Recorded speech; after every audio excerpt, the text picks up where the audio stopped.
Hey there and welcome back to my channel. And furthermore, welcome to another video about World War I.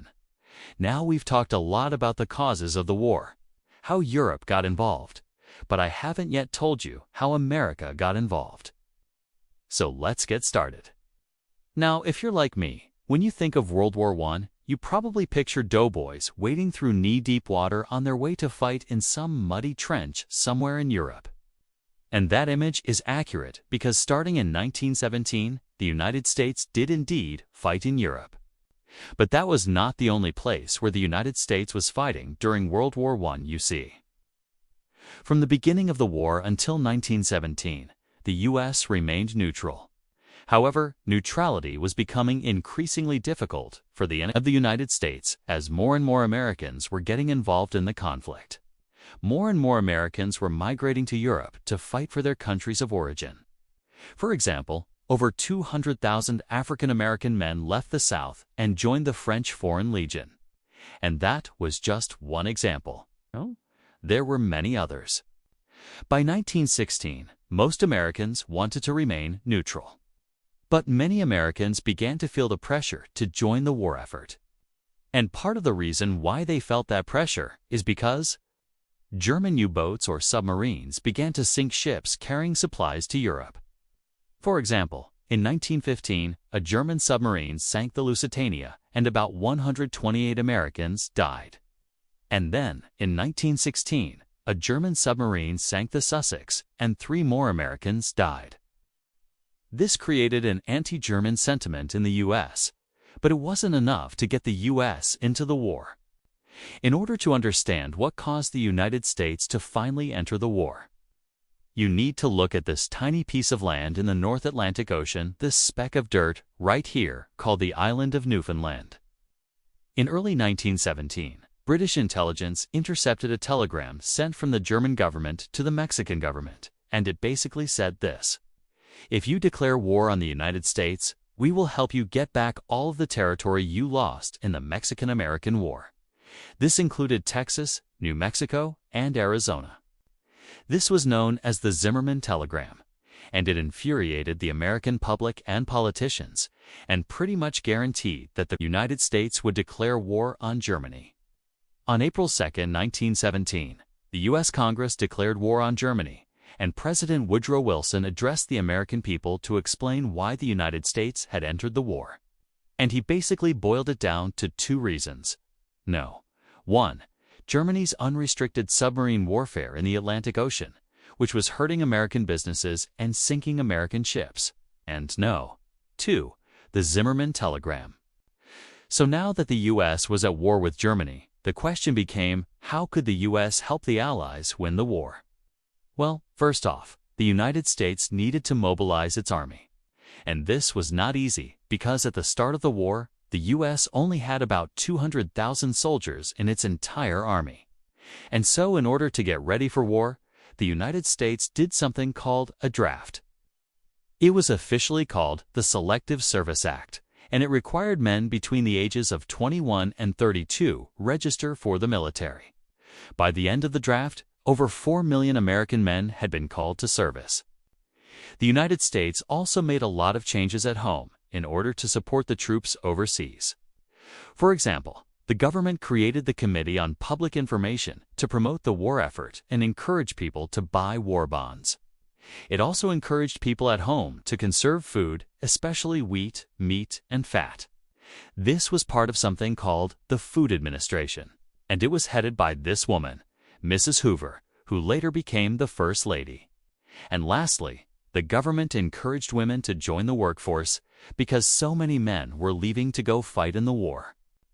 And speaking of the workforce, let's talk about labor, because with so many men going off to war, many Americans were worried that there wouldn't be enough labor to keep the factories running back home. And so before the United States even entered the war, labor leaders went on strike for higher wages, better working conditions, and the right to organize unions. This is important because after the United States entered the war, the government did everything it could to support the economy and keep production high. And so, since labor leaders had already established good relationships with factory owners, It made it easier for the government to keep the factories running smoothly. Okay, so now that the U.S. was at war, the next question was, how would it fight?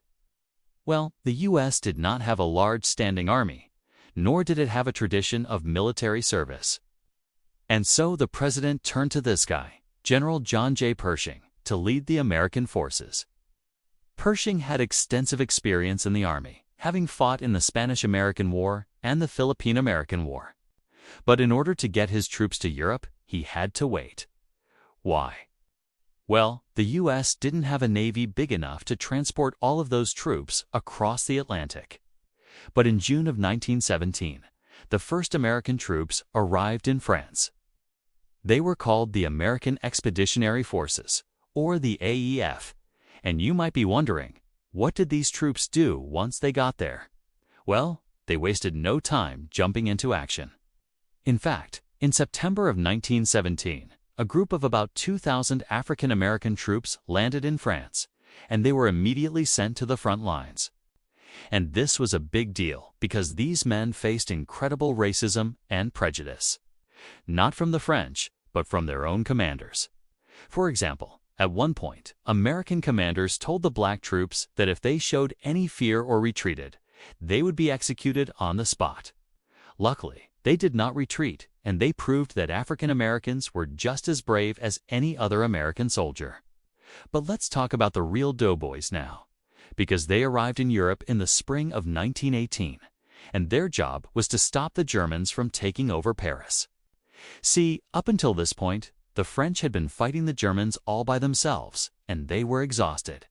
And so American General John J. Pershing asked the French commander if he could lead the American forces in a major offensive.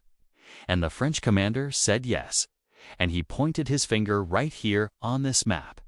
And he said, "Take this hill right there. That's our primary objective. We want you to take that hill right there."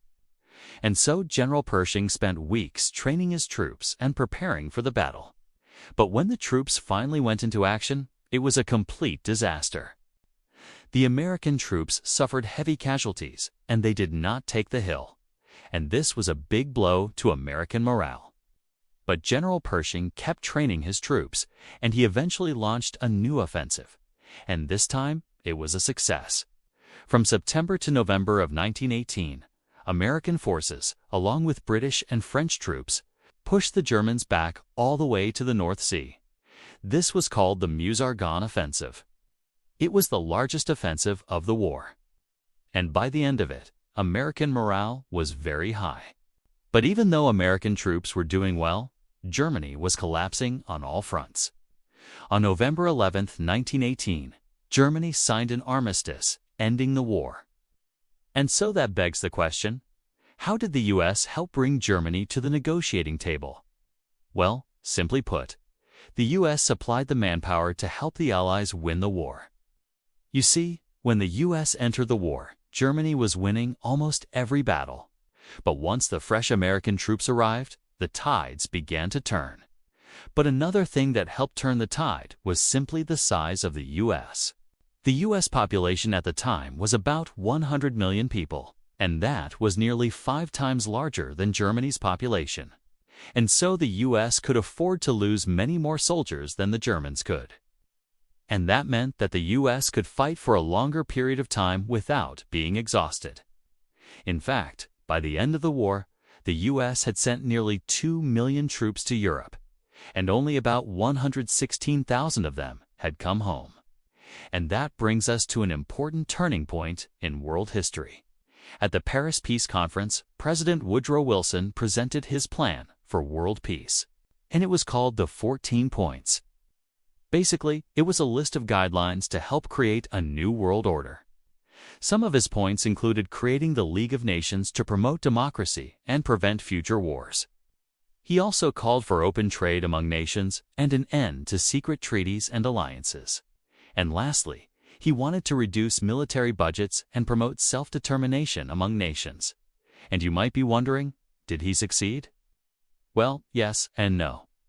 See, Wilson did succeed in creating the League of Nations, but he did not join it himself because the U.S. Senate refused. They feared that the League would drag the United States into European conflicts. So instead, the U.S. went back to being isolationist. And we'll talk all about the effects of that in another video. Okay, click here to keep reviewing for Unit 6 and don't forget to subscribe. I'm out.